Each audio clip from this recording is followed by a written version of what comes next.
The book that first opened my mind to the possibility of anything called self improvement was Rich Dad Poor Dad. I read that book when I was around 14 years, and for the first time, I was this young boy in Nigeria with no internet, no TVs.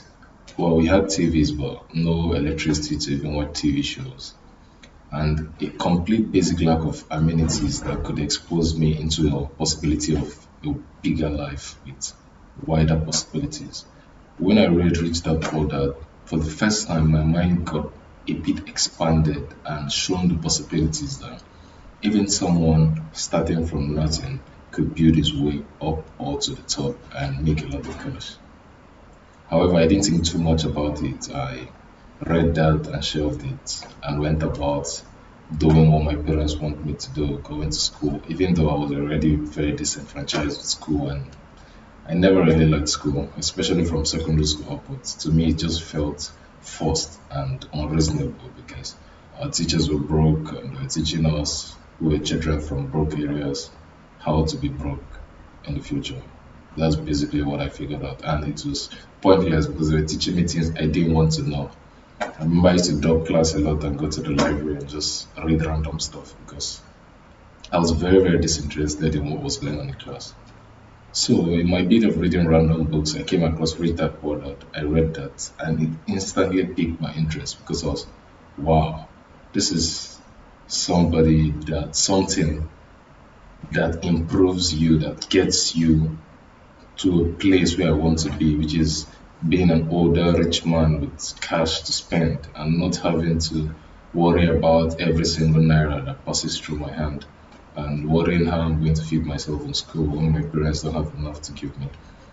That whole ideology pushed me towards that book. I picked a lot of interest in it and I read it, I think, multiple times when I was 14.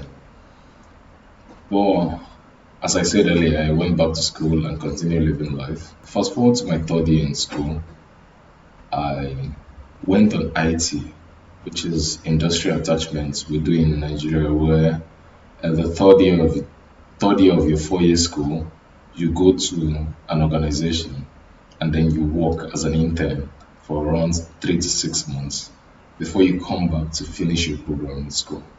I did my 3 months and 6 months industrial attachment program at a ministry, a federal ministry of lands and housing. So this is the ministry that had to deal with everything involves landed properties in the country. And there I saw a perfect example of the life I never wanted to live, which is very similar to what my father lived because he was a worker in a similar office kind of setting where you have big titles, you don't do that much, and you don't earn that much really.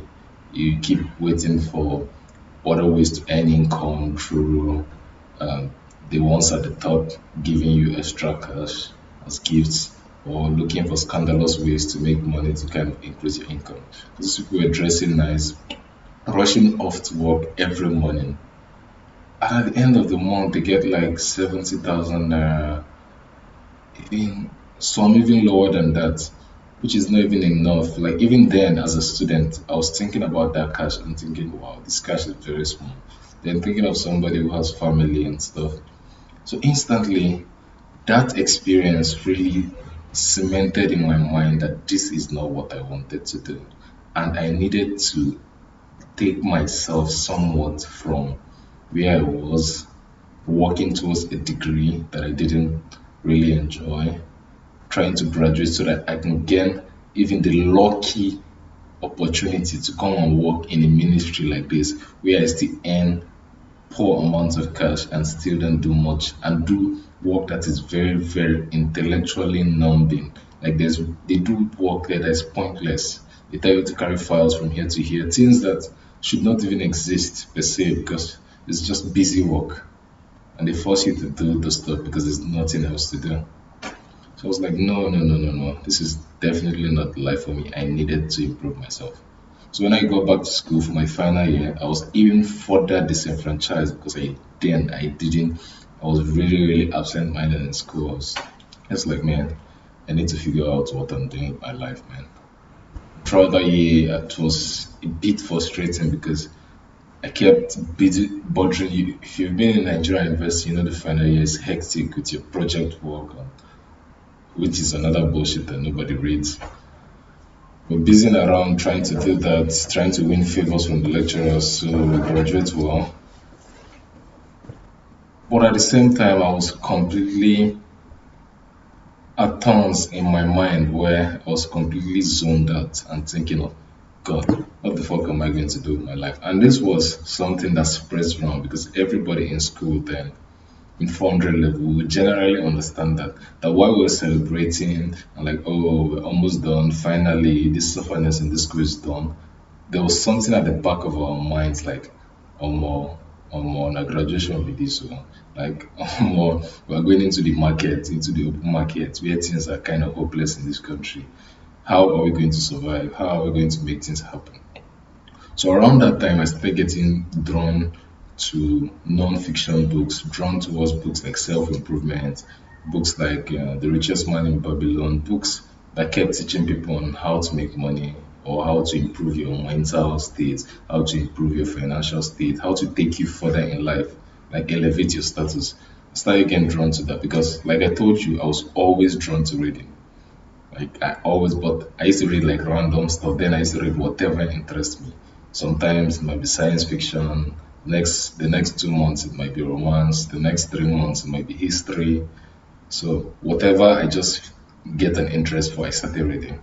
But around this period, my entire interest started beginning to focus in on how do I get myself to a state of life that is better than this and better than what I'm seeing as the obvious future I'm going into because this can be all there is to it. Life cannot just be this drab. It's just like a continuation of secondary school where I was just disinterested in the whole thing. I can't just be disinterested like this for the whole of my life and just feel like this is it. So I was like, I needed to do something, man. And that's when I started reading all those books and stuff.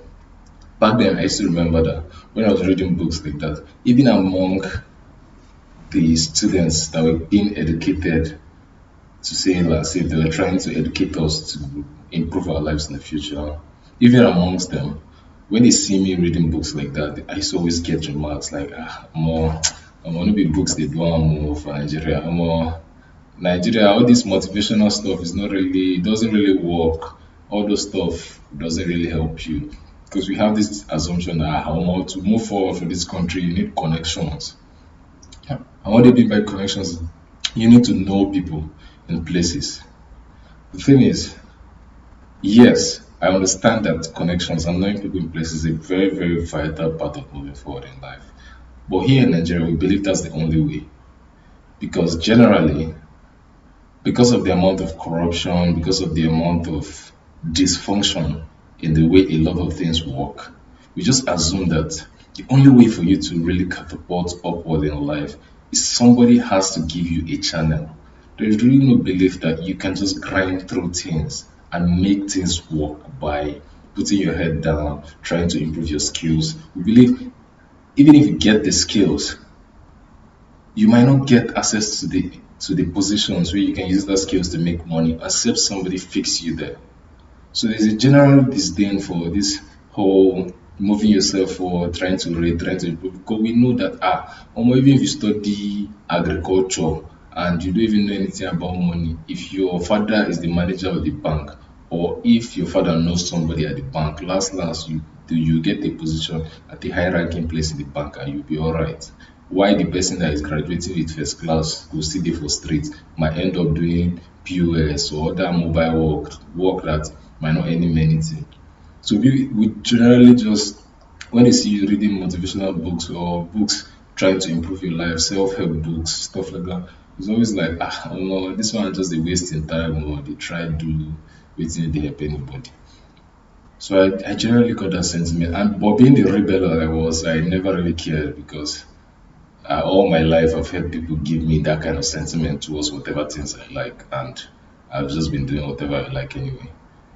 So I kept following it. When I got back home to where I live in my area, which was relatively not exactly a slum per se, but it was just a bit above that. It was a low income household where everybody there is struggling for life. Most people are either civil servants, low level civil servants, or like market women, or like running their own small scale businesses, and they're just trying to find their way and survive through life. Or there was no really excesses there. Like if you had a car from like 2012 car and you had a two-bedroom you managed to build in your cheap land you bought there, or you're balling, you're like one of the kings of the area. And that's what young people are looking up to. Like, oh, I would like to be like this guy. Maybe when I hustle, I work.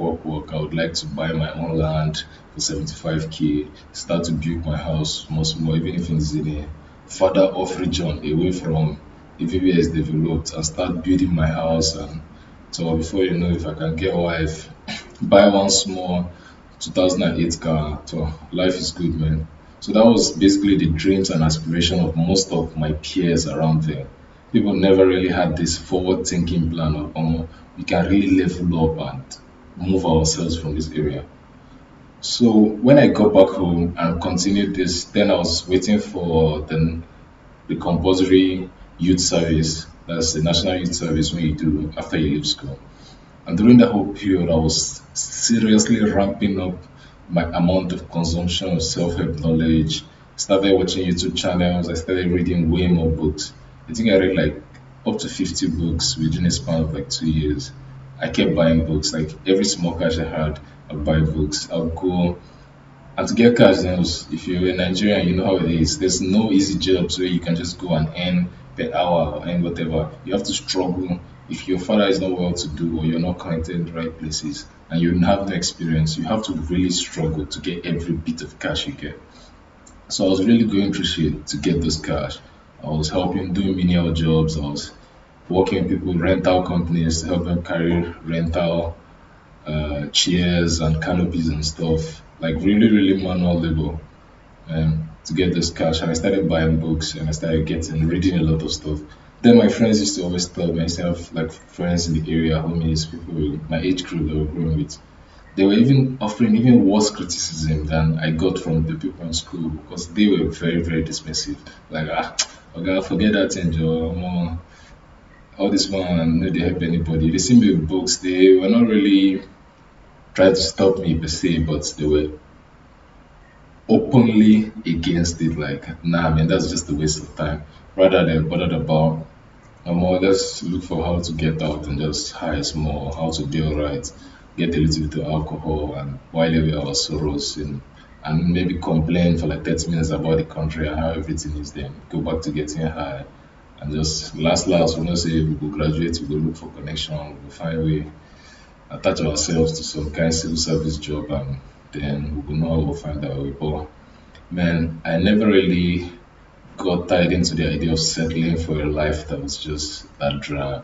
Like the disinterest I had in school because of how dull, how just how pointless the whole thing was. Man, I could not live with that all my life, man. I just felt if I had to live that way through life, man, I could not. I would probably just move to that side or do something out of the ordinary, man, because I cannot cope with that lifestyle. There's no way I'm doing that. So if self improvement then and reading books and stuff was a way to escape from that, I had to put in all my effort and try to see how it goes. So I was all in, man, reading and stuff. But after a couple of years, I went through a lot though, and a lot of struggles. Managed to get myself some internet connections, managed to buy a small laptop, managed to do a lot of things, and it's been a long place from there. Probably about 6 years ago is what I'm telling you now, and I've managed to claw my way out of that region entirely, improve my life considerably, but mentally, physically, way, way, way more financially, in all ramifications of my life, I've managed to really amp things up compared to where I was then at the grassroots. And it's been a long journey. It's been a very, very struggling one. But the one thing that's kept me through that entire period and kept me all the way here, as most importantly, has been self improvement, like continuously reading, consuming content, trying to implement the skills and the ideas I get in books and stuff in my life, testing out to see what works, and then going on to keep just reiterating, testing over and over again until I find systems that work for me, and then continue to add new systems until I build a framework that actually pushes me forward from that level onto the next level. So that's how it has been. But now, today, I have the luxury of thinking back to that period and begin to understand why my peers of this age had that idea that self improvement or this reading motivation or reading knowledge does not really work here. That Africa or Nigeria specifically is a unique environment where all those white men speak of trying to improve your life, trying to gain knowledge from books. It's just bullshit. It's just people trying to sell you books. Does not really work. And it's not hard to see because when I think back to then, there's a general sense of desperation, not desperation per se, like despair among the youths because we've seen this thing happen over and over again. We've seen our parents struggling for life. We see everybody we know struggling to make ends meet. And it's hard to then compute in your head that some information you just find in the book that is not even directly applicable or directly translatable into what you're seeing and is written by people, mostly written by people far off in another continent, can then rescue you and save your life. So it's very hard for them to grasp. And I won't even fault them for that because the pull that kind of environment has on your thinking. If you anybody that grew up anywhere that's kind of like a poor income household, especially in a third world country like Africa, in Nigeria, you immediately understand what I'm saying. There's this pull, like the environment itself is always bringing you down. The country is always bringing you down. So the idea of you just reading books and trying to improve your life gradually, or going out for runs, trying to exercise, it feels fertile. Like, what is the point? Oh, you never chop. You've not eaten yet. Your family is still struggling for ways to even give you 2 meals in one day. And you want to be going outside to still use the remaining energy that you should be conserving and looking for how to take help yourself. You want to use that same energy to go outside, say you are running, to start lifting weights. See, you are you're trying to improve your body, or you are using your time and energy that you should be using to do work, working as a waiter somewhere to make money, you're using it to read, that you want to gather knowledge. It's easy for you to get locked in that mindset that this shit does not work. But obviously it does, because I'm here today as a testament to that, because that is what has pushed me all the way from that place to this place. And anybody who has gone significantly higher in life can testify to the fact that trying to improve yourself that way is reasonably the only way to move forward. Either you get the knowledge from books, either you get the knowledge from advice from people who are experienced. This is one you would rarely get if you're living in a poor area because you don't even know anybody that makes money, like real money. The people who are your heroes there are just surviving as well. But because they're slightly better than you, you see them as something great and something to aspire to. So you don't even have bigger dreams to aspire to because you've limited yourself to the cocoon in which you grew up in. So it's hard for you to even get that ideology that oh no, this thing is even possible self. So you can't really fault somebody in that position for thinking that asking them to do self-improvement is asking for a considerable leap of faith, like a very massive leap of faith that it takes for you to then zero in and continue to work on things, even though there's no obvious signs that you could even escape this with this route. The number one problem why it's so impossible for people to believe that is scarcity. When you're living in an area like this, you're always in a state of scarcity because everything is about survival. Your parents are trying to survive, your neighbors are trying to survive, your friends are trying to survive. So you're always in the state of that. Or anything that comes in, now to hold down, any time I have, now to use it all for the purpose of getting what to eat tomorrow. So the idea of self-improvement, of improving your brain, improving your body, improving your mind in a bid to get something in the far future seems like a luxury,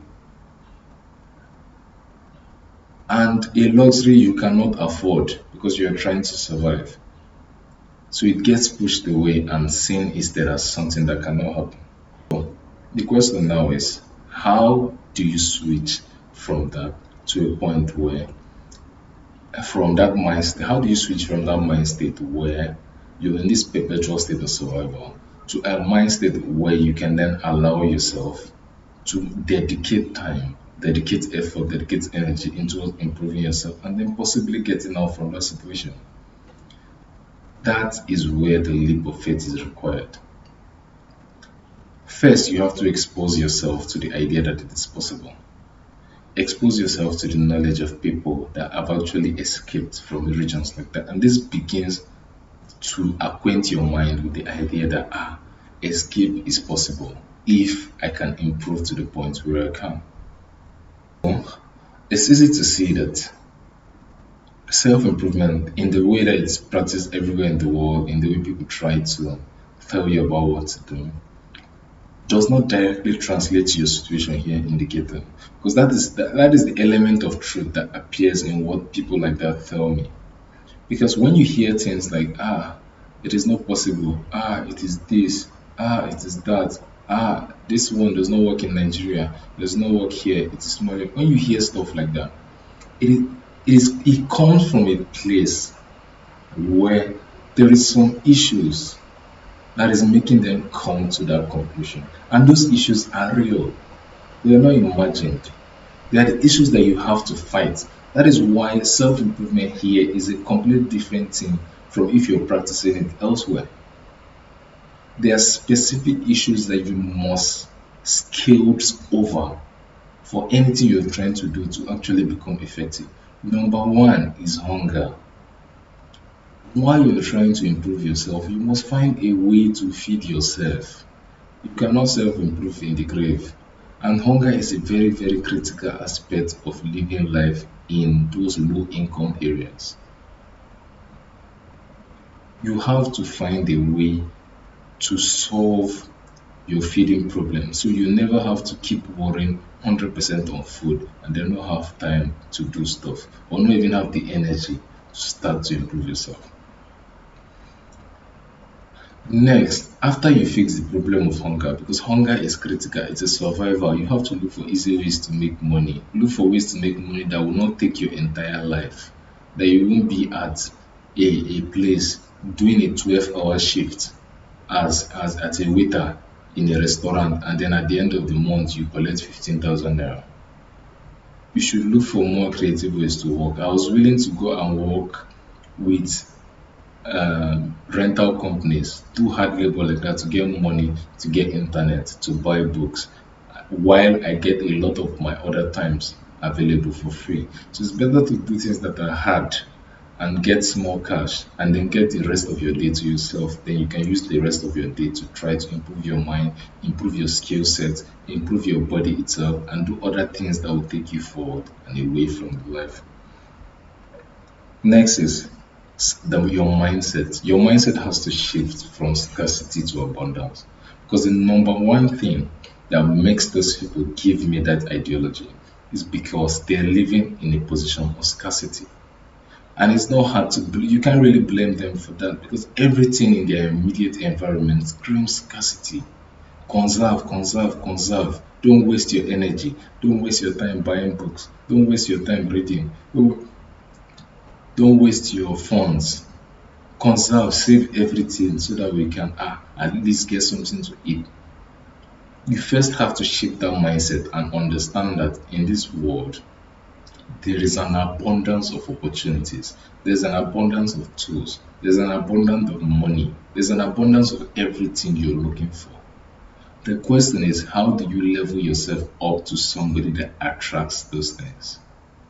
That is what you have to do, and that's what self-improvement is about. The third thing, and to me, I feel that is the most important next step that you must take as soon as you have your food covered, you've managed to shift yourself to an abundance mindset, which is what lets you to take money and buy books when you don't really have that much cash.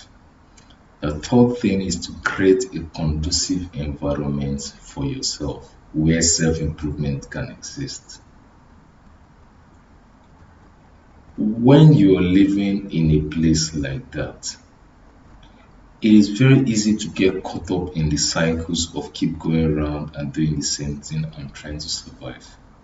First, you must find a way to create an environment for yourself, no matter how small. It does not have to be lavish. You have to create an environment first where you can get peace of mind, where you're not being disturbed by others. Two, an environment where you can. Two, an environment also includes things like access to the internet. Very critical for improving your mind in today's age. You must have steady connection to the internet. Get devices on which you can watch videos, you can do courses, you can practice and try to implement what you are learning on the internet. The internet is the ultimate tool for moving yourself forward in today's world. You must have access to that. You must look for a way to gain electricity. Create your first focus with the first few amounts of money you're making is to create an environment, create systems that can allow you gain access to the wider world. To me, back then, it was way more important than food itself. My internet was way more important than food because I knew this was the escape.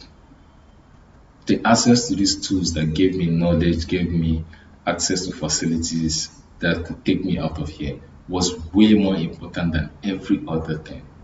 So I saved everything, and that was what was coming first. Also, part of creating an environment is the fact that here in Nigeria or in most parts of the third world, as I'm saying, you'd have to battle a lot of factors that you normally not have to face when you're in the third world, in the developed societies. For example, somebody telling you, to improve your life, the best thing you can do is to go on the internet and learn a skill. If you are staying in an area where you don't have access to internet, how can you be, or access to any good internet, how can you be learning skills when you cannot even watch courses online? When you don't have a computer to even go online and use the internet properly, all you're doing is Facebook on your phone, Twitter on your phone. You need access to those things. Those before you can even start to improve your life first. There is some basic things that you need to get to bring yourself to a similar standing as somebody who is in a society that works. And if you don't take care of all of that, self-improvement will never work. Reading books, all those things will never get you anywhere. You just be the most knowledgeable broke person in the area. You need to attack that with divine vengeance. Attack that furiously. The idea of I need access to tools. I need access to tools. When I started working online, I was doing a copywriter job for companies then and trying to make a little bit of money. The first things I did, I was staying in a one bedroom, like a room and parlor in a very, very poor area that was paying like 100K for the room and parlor. But the first thing I did with those cash, it was not buying properties, it was not buying whatever to pimp the house and stuff. Although I brought a little bit of things from my father's house, which made it a little bit livable. And then I bought a bed and a wardrobe. That was all I had in my house. For the first 1 year, all the cash I made, the first things I did was I bought a better computer. I bought a monitor. When I made more cash, I went to make a table and chair, which allowed me to sit for longer periods, like a very comfortable chair that allowed me to sit for longer periods so I could work. I bought a monitor so that I could work longer. Everything I was doing was focused on trying to get me. I started buying better internet connections. My things were heavily focused on creating an environment that does not as exist for the normal average person here, but is available to people in more civilized societies. That was my primary focus. So you have to make that grassroots. Then from that basis, you can start working to make more money, working to improve your body, working to improve your life in general.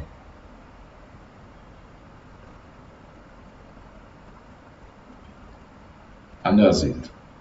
Once you probably have to struggle for the first 2 to 3 years of your self-improvement journey to bring yourself to a point where at least you can now start an actual self-improvement journey.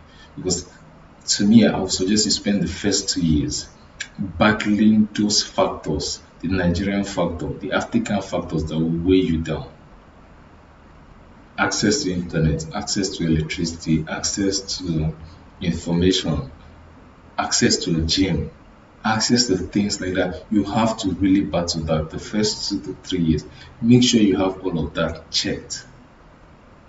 All the while looking for a way to get things to eat. Don't focus on trying to be par. And if you're watching online, you're seeing self-improvement journeys of people from other countries. It might just look so linear that in 3 years they were already making millions, they were doing this and chilling. You are not, your fight and their fight is completely different. You have a lot of factors you're fighting here that you don't have to face. So you have to zero in, narrow down, and focus that on the first 2 to 3 years. It is not about me becoming buff and strong. It is not about me becoming a millionaire. It is first about escape. First, you have to escape the factors that are pulling you down here. You have to look for a way to move to a more conducive environment. I'm not saying be extravagant or bogus, but at least move to somewhere where you can be safe and you're not completely surrounded by people that are always dragging you down. Two, you have to make sure you get internet access, electricity, good chairs that you can sit and work with. Good no, get the basics. Use the first 2 to 3 years to zero yourself out from that environment. And once you fully escaped and you're now in a place where things are more sensible, now you won't even have the problem of people telling you self-improvement does not work. Because by that time, the kind of people you meet, the kind of people you associate with, the kind of environment you're in, is an environment where a lot of people are trying to self-improve. So the first thing is self-escape. Once you're out there, then you can begin to really self-improve. You just have to put 2 to 3 years of groundwork in which you zero in and narrow down on escape from that environment that keeps spiraling you down. And that's the only way you can get self-improvement to work for you in Africa or in other poor regions like where I grew up in. You just need to sacrifice 2 to 3 years to escape. Then you can actually start the journey. Good luck on your journey, guys.